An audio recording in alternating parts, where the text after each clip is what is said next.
ശബരിമല സ്വർണ്ണക്കൊള്ള കേസിൽ തന്ത്രിയുടെ ജാമ്യം റദ്ദ് ചെയ്യണമെന്ന് SIT ഹൈക്കോടതിയിൽ SIT അപ്പീൽ നൽകിയിരിക്കുന്നു. വിഷ്ണു സുരേഷ് വിശദാംശങ്ങളുമായി. വിഷ്ണു, നമുക്കറിയാം അദ്ദേഹത്തിന് ലഭിച്ചത് സ്വാഭാവിക ജാമ്യം പോലുമല്ല. 41 ദിവസം ജയിലിൽ കഴിഞ്ഞ് ജയിലിന് പുറത്തേക്ക് ഇറങ്ങുകയായിരുന്നു. കോടതി നടത്തിയ പരാമർശങ്ങളൊക്കെ അന്ന് വലിയ ചർച്ചയായതാണ്.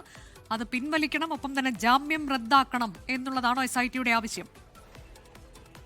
അനുജ, നേരത്തെ തന്നെ SIT ഇതുമായി ബന്ധപ്പെട്ട് നിയമോപദേശം തേടിയിരുന്നു. അതിൽ പ്രധാനമായും പറഞ്ഞിരുന്നത് ഈ വിചാരണ കോടതിയുടെ പരാമർശങ്ങൾ അത് അന്വേഷണത്തെ മുന്നോട്ട് കൊണ്ടുപോകുമ്പോൾ കേസിന്റെ മെറിറ്റിനെ ബാധിക്കാൻ സാധ്യതയുണ്ട് എന്നായിരുന്നു SITയുടെ വിലയിരുത്തൽ.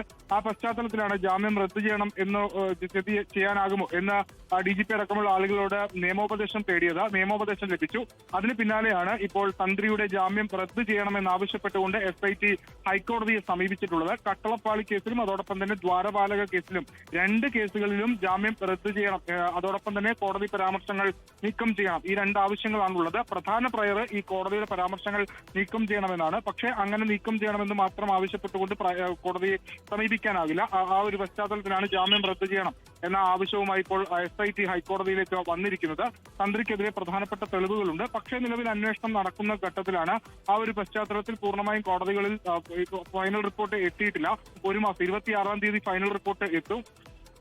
അതിലായിരിക്കും തന്ത്രിക്കെതിരെയുള്ള തെളിവുകളുടെ കാര്യത്തിൽ ഒരു വ്യക്തത വരിക. ആ പശ്ചാത്തലത്തിൽ തന്ത്രിക്കെതിരെയുള്ള തെളിവുകൾ അപ്പോൾ കോടതിയിൽ ഹാജരാക്കും തുടങ്ങിയ കാര്യങ്ങളൊക്കെയാണ് ഇപ്പോൾ ഈ അപ്പീലിൽ SIT പറഞ്ഞിട്ടുള്ളത്. തന്ത്രിയുടെ ജാമ്യം റദ്ദു ചെയ്യണം എന്നുള്ളതാണ് SITയുടെ പ്രധാനപ്പെട്ട ആവശ്യം. അതിപ്പോൾ ഹൈക്കോടതിയിൽ ഒരു അപ്പീലായി തന്നെ നൽകിയിട്ടുണ്ട്. നേരത്തെ കൊല്ലം വിജിലൻസ് കോടതിയാണ് തന്ത്രിക്ക് ഈ സ്വർണ്ണപ്പാളി കേസിലും കട്ടളപ്പാളി കേസിലും ജാമ്യം അനുവദിച്ചത്.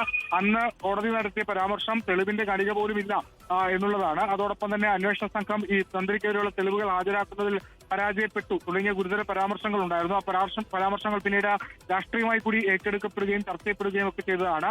SITയുടെ വിശ്വാസ്യതയെ ചോദ്യം ചെയ്യുന്ന തരത്തിലുള്ള പ്രതിഷേധങ്ങൾ നമ്മൾ കണ്ടതാണ്.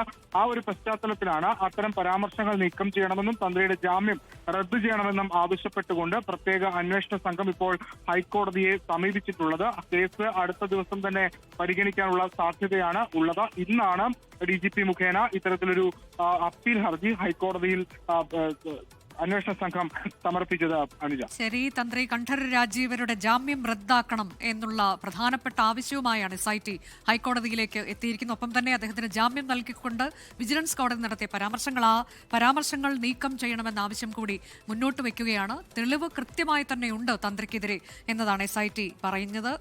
ലോകത്തെവിടെയായാലും ഏത് സമയത്തും 24 വാർത്തകളും ഓഗ്മെന്റഡ് റിയാലിറ്റി പാക്കേജുകളും എക്സ്പ്ലെയിനറുകളും വിശദമായി കാണാൻ ഞങ്ങളുടെ YouTube ചാനൽ നിങ്ങൾക്ക് സബ്സ്ക്രൈബ് ചെയ്യാം.